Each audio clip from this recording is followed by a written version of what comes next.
Hello, hello. Welcome to episode 5 of my Darkest Dungeon Advent Calendar, where I am going over modded class guides so that you know which ones to download and which ones to avoid. Generally, the ones that I'm reviewing are ones you should be downloading, because the ones aren't worth talking about aren't worth talking about. No point to make a video just to say don't download it, I just wouldn't mention it in the first place. So what are we talking about today? Today we're talking about the Cleric Errant. I previewed this class in my last episode when I talked about the healer special. This class is actually a pretty strong healer. So let's go into it a little bit in more detail, starting with base stats, then going into resistances, combat skills, camping skills, and then finally trinketing. So, stats up on the screen right now. The Cleric Errant is one of those classes that has high HP, low dodge, low speed. Alright, tanky, but slow. So that's kind of a problem if you're a healer. If you're a healer, you actually either want to go first or dead last. Because what you don't want to have happen, if you go first, you get to heal before any enemies act. If you go dead last, after all the enemies go, then you go dead last, and then somebody goes first. So it's effectively you're going quote-unquote first, because you're ahead of everybody in round 2, if you thought of it that way. If you're at speed of 3, you have some enemies that are actually going to go after you, and then you have people that are going to go at the start of the turn. So you're actually not in an ideal position. Damage is on the low side. 8 to 14 is not bad. Bad is 7 to 13, so you're about +1 above that, but I wouldn't call this good. Your stun resistance is really strong. That's nice. You have below average bleed. You have really bad trap disarm. You've got 30 disease resistance, which is average. My guy here just has a disease, which lowers it, but just be clear, it's got 30. He moves forward 2 and backward 1. That's actually really nice. I would never want to move backward with this character because all of his abilities are usable in row 1 and 2. But forward 2 is really nice. It's really, really nice to not be stuck with forward 1, because that means even if you're in row 4, you move forward 2, next turn you can actually do your stuff. So, really, really valuable. Let's get into those combat skills now. Hammer of Faith. This is a pretty average damage ability because his damage is a little bit below average. To compensate for that, he gets plus damage versus stunned, and he gets armor piercing. Now, I'll be honest, I don't care about either of these that much, and let me explain why. They both sound really nice. Plus 30% damage versus stunned. But the problem is that who do you stun? You stun back row enemies on the first turn so they don't get a turn, like the cultist, acolyte, or the bone courtier, or somebody like that. But you can't hit them in row 1, 2. And in fact, let's say you stun them with your 9 speed Vestal. They have 7 speed. By the time this guy goes again, they're not even stunned. So who are you getting that buff against? Against the bone defender in row 1, who you stun on turn 1. But I don't want to hit the bone defender with this guy turn 1. I mean, if I did, I would wreck him because I have armor piercing and plus damage versus stun, but that's just a low value target for me. I just don't want to do that, right? And at the end of the fight, I don't want to do that either because I've already won, so I don't need these buffs. So this is okay, but not great. Shield Bash. Pretty bad damage because his damage is kind of low and he gets minus 50% mod, but it's kind of a double stun. I've mentioned this before, where you stun somebody and then you get their stun resist buffed, but they don't get their speed buffed. So if you debuff their speed, then you stun them. Effectively, they don't get 2 turns because you can kill them because they're going slower in the next round. So if you just kill them before then, it was about the same thing as double stunning them, right? Because they didn't get a turn. So this is actually quite nice. Again, it's only in rows 1, 2, so that is good that you can stun those trash enemies at the front, but not, a turn 1 super ability. Blinding Glare. This kind of sucks. You de-stealth everybody and you debuff their accuracy. I don't really care about torch plus 10. I just carry enough torches, but I understand that, there's people who don't use stacking mods for their inventory, so that would be more valuable. And debuffing the target for 10 accuracy is definitely good, but I would probably rather use this ability, Horizon, which does minus 25% damage mod, so that's not great. But it debuffs the target for minus 10 dodge and then buffs the others for 10 accuracy. So I don't really need to debuff the enemy's accuracy as much, but debuffing their dodge and buffing my own accuracy, that means if both of those land, I have plus 20 accuracy on my, Arbalist or whoever against this enemy, because their dodge is lowered and then the Arbalist's accuracy is increased. And it's got a high crit. So this is actually quite a valuable ability. It's much better than having this. I don't need the Row 4 damage with minus 90% mod, but minus 25% mod. That's a win. Now, my 3 healing abilities. You can see them because they're outlined in green. We have this one, heals 3 to 4. And then restoration 4/2.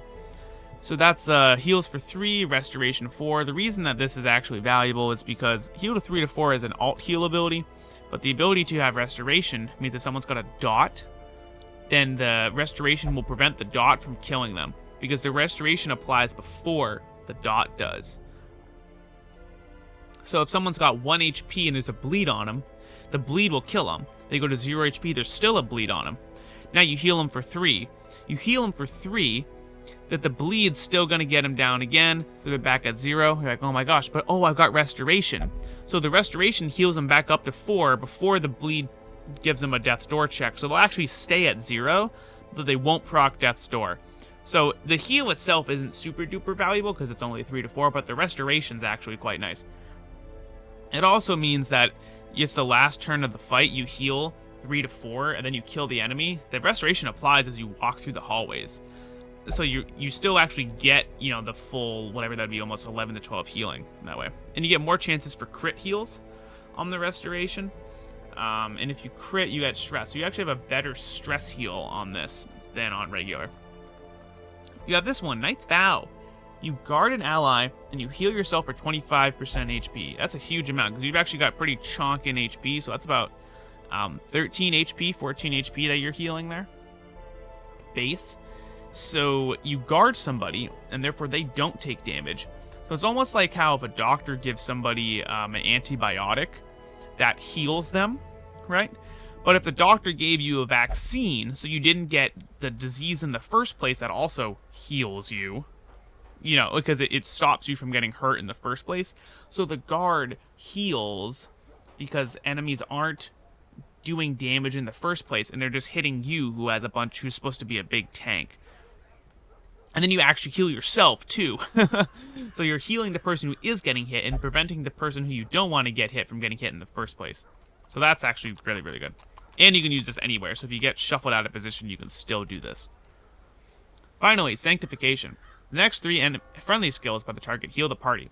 So if you buff a cultist, and the occultist heals somebody for 0, then everybody gets healed plus 3, so that person gets off death's door. Or you heal a you do this on a Vestal, and she does a divine comfort for everybody heals plus 4 to 5. Now everybody gets healed 7 to 8. Woo! Or you do a jester or something, or a houndmaster who just does like a stress heal. But everybody gets healed plus 3 anyway, so you actually get a full party heal, but just on somebody else's turn. So this is super valuable. It's for 3 turns. So that means 3 turns you get full party heals whenever you want. So that's really, really good. And you buff their speed, so you make somebody else a full party healer. That's actually like really, really strong in some boss fights. So what would I pick? Well, I mean, there's the 3 heal abilities here. If you're trying to make a full-on healer out of here, row 1, I would probably do something like this. I would probably, if I'm the main healer, that means I'm not worrying about damage so much. I'd probably do this. And if I got somebody in row 1, because let's say turn 1 I don't need to heal as much, let's just say that, then I can do some row 4 damage and get pretty good. But genuinely, you could do the stun, and you could just stun bot people in rows 1 to 2. I probably wouldn't do this. If I'm really trying to be a healer, I'd probably take the stun over the damage. But you could do that. You could be a damager, where you get if you're really trying to hit somebody in the face, and you're really trying to do this, and you're really trying to get the row 4 damage, if I had to pick just one of these, actually it's kind of hard to pick. this gets somebody to be a full party healer. Like, it's hard to beat. Full party heals are what save parties, from the worst case scenarios. The guard is valuable in its own way too, and so is the alt heal. Like, honestly. So what's kind of tough about this class is it's actually balanced, so that I want to use 6 of the skills. I really wouldn't use this one, unless I know there's like some gimmicky fight where I need to bypass stealth. But otherwise, I just wouldn't use this. But man, these other abilities, like, you really can't go wrong. So you can be a semi-subpar damager, but a pretty good healer. You just want to figure out what kind of party comp you need to complement. Let's go to camping skills. Encourage, obviously worth taking. Rekindle.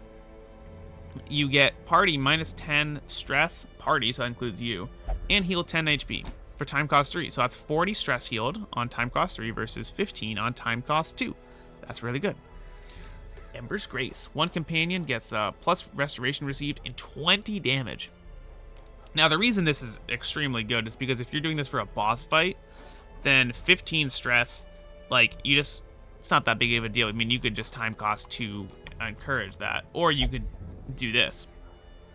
Restoration received 50%. That's an extra 2, so that'd be an extra 4 healing on this restoration. So valuable.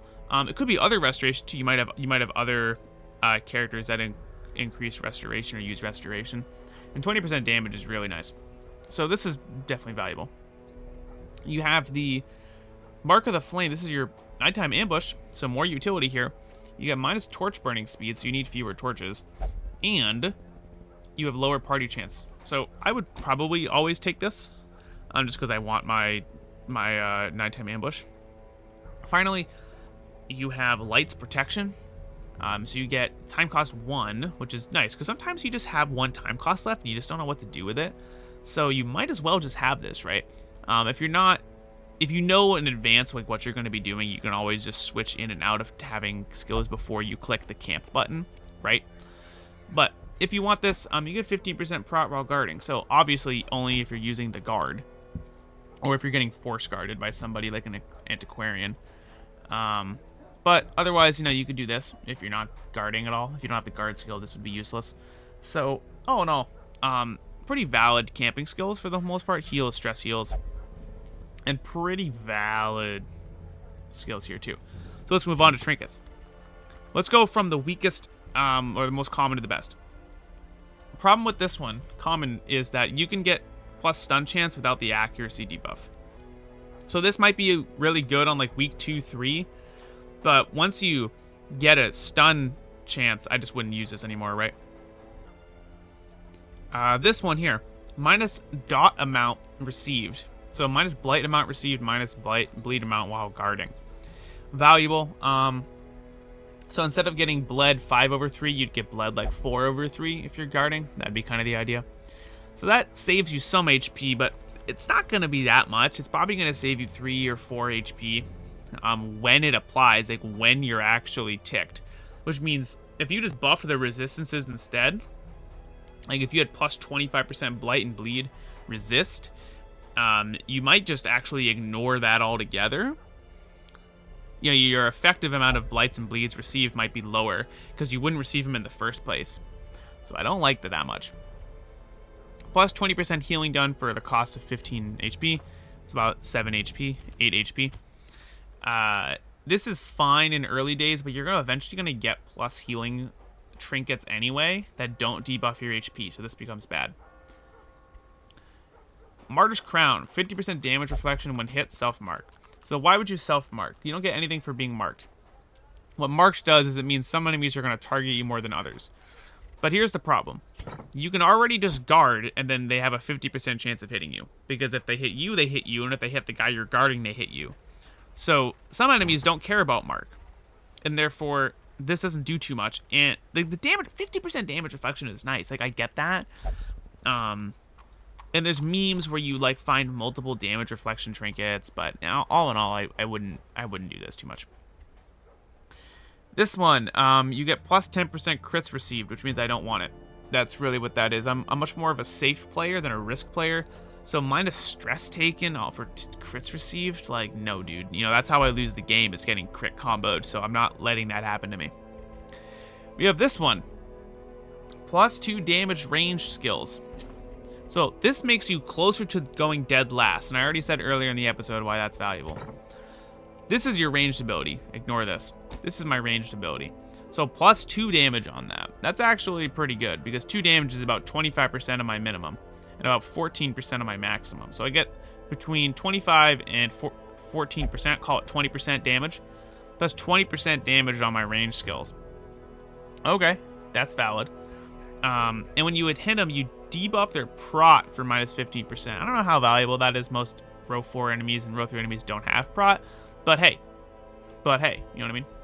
Now, if you had this is like a use case where this ability actually becomes valuable, because if you have the, I don't even know what they're called, but the pigs with like the knives for hands and the shields that like to stealth themselves, and they have like 35% prot, but like 12 HP or something. So if you de-stealth all of them and debuff their prot, this could be useful in like the Warrens. That would be a use case for this. All right, Crimson Court, -10 dodge. Don't care, he's got bad dodge anyway. When you friendly skill, you get yourself +2 damage, valid. And when you're hit, you get plus accuracy. That's probably really worth it. That's probably really, really worth it. It goes with this one where you get more 10% damage received. Okay, I'm alright with that. So you're getting hit more and taking more damage because you lose the dodge and you lose this. When you hit somebody, you get plus healing done. When you kill somebody, you heal self HP. So if I'm running both of these, I get +10 crit and +30% healing received. So what is this? This is the combo. I definitely want my... Let's run this. If I'm doing this, healing received. So it has to be a guard. Yeah, I'm buffing my damage, so I want to have a damaging ability. When I get plus healing done, +1 healing done, so I probably want this. Like, this might be something like this. It might be something like that. It doesn't buff my stun. This is kind of a weak stun, 130. So maybe you don't do this and you do this. That might be what you get out of here. Or, I mean, you could do this and you would just Horizon. Let's pretend I wasn't using... Oh, we'll talk about this. -50% healing received. That's not great. And then you get so you get 100% of the time you receive half.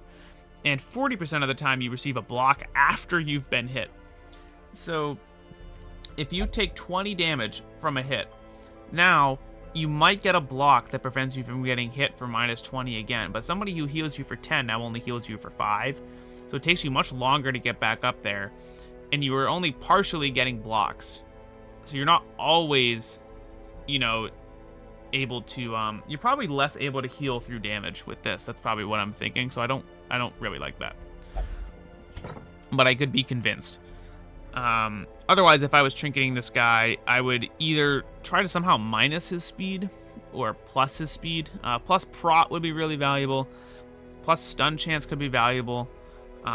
Plus restoration applied or plus healing.